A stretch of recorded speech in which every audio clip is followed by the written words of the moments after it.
Mpuliriza omulungi, nkwaniriza mu katabo kaffe Zinunula Omunaku. Katono nnyo okujjukiza we twakoma mu ssuula yaffe eyayita nga twongedde okubanguka amafumu era n'okubeera nga tuyiga okulwanisa engabo olw'omusajja Muyodi gwe yali atuleetedde yayongera okubeera ng'atuyigiriza. Omusajja ono mulanga yali musajja wa kisa nnyo era kino nakikakasiza ku lunaku lwe yasiibula. So bambi ye mikolo teyafuna mukisa gumulabako olunaku lwe lwasiibula. Nkwaniriza mu ssuula yaffe ey'e17 kakyalya neenuukira. Buli lwaggulu twagendanga n'emikolo okwekimira amazzi mu bita byaffe ag'okunaaba, naye nga tutera kugenda ng'obudde buyise, kubanga bwe twagendanga ng'obudde bukyali nga tusangayo abawala bangi abaatuzannyisanga n'ejeeka ne gifa. Baatusamulizanga amazzi ne bayiwa ebita byaffe bwe wagattangako okubasenera n'okubatikka ensuwa zaabwe ng'eka muddayo nga buziimedde. Kye twava tuteesa n'emikolo twewalenga okugenda emugga mu biseera abawala bye baabeererangayo. Ebintu bingi bye tuyinza okukweka ne bitamanyika. Nze kamwa koogera nali nkwese ku nsimbi ne watabaawo amanyanga bwe nzirina. Naye kye batakulimbanga tewali muntu ayinza kukweka mukwano okumala ebbanga eddene nga guli mu kyama ku baagalana bombi. Ne bwe kutabaako asonerako muntu wa kusatu ku kwagalana kwabwe, gulwa ddaaki ne gutulika ng'enkoomi erudde ng'evumbedde. Kino nakikakasiza ku gwaffe n'emirembe. Ku ffenna abana abaali mu kyama ky'omukwano ogwo tekwali wa nnimi eyandiyinzizza okussamwasamwa nago. Ate ku ffembi abaagulimu tekwali alundira munne ku mumwa, naye era newankubadde twafuba bwe tutwo omukwano gwalwa edda ne gweroopa.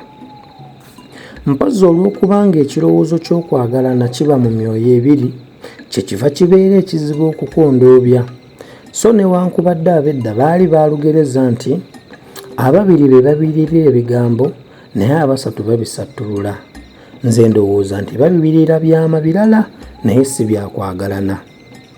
Ye bw'okuuma ebigambo era n'amaaso n'ebikolwa n'obikuuma.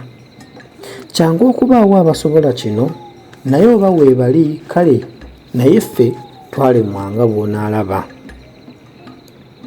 Olunaku luno lwenjogerako oba nali mufuuyire oba yali mukazi muyima nga ntuulidde mu kisabo eyantawuula gye nali mmala ŋŋenda emugga mu budde obutaali bwa bulijjo bwe nagenderangamu yo ne simumanya. Nga bwe gwali olwava gye nali mbeyukidde n'emikolo saamulinda nga neebagajja kita kyange nga nserengeta ku luzzi. Saalwa nga ntubika kita nga nkisimba ku kawompo ng'oluzzi ndulaga kabina. Mba ntambuddeko katono ng'oluboobooye lw'olunyiriri lw'abawala b'embuga nga bagenda bampa ekyanya bwe mbayitako, naye bwe mba ntuuka nti ku kifundikwa ky'olunyiriri nga mirembe ono. Bwe yandaba n'agaanira mu kkubo ng'atunudde wansi ng'atandabye. Bwe yasitula amaaso n'agamba nti abantu b'abandi abava emugga mbadde nno mbatomedde, ye oba nno mbadde ndootaani. Emabega we yali eyimiriddeyo mmeeya ne Najja, akawala akato akaali kakwano ka mirembe, era okuva olwo ke nalabanga enfunda ennyingi era mu mikono gyako nnyini obulamu bwange mwe bwatembetterwa ne buggiwa ku mugo gw'entaana emirundi egyawera. Meeya mu kaseera ako kwe kuŋŋamba nti, mwana wa ssebo, tukulabidde mu maddu, sawana ekitaakyo oddeyo otutikke. Gano amasuwa manene bulala gali ludda ne gatuggundula n'ebifuba. Nze ne njagala mbayiteko era nga mmaze n'okubasuula ekigambo nti temuba kunsanga, ani yandibatisse. Mirembe kwe kuntaayiza n'agamba nti akola ki nno, akola ki? Girawo eri n'ogenda otutikka. Bye weeyuna eka nedda onoobisanga. Oba kwetikkula kwe kukukaluubirira nze kankutikkule. Ko nze nti ate bwe kinaatuuka ameetikka. Ye n'addamu nti nja kussa ensuwa nkutikke. Ko nze ate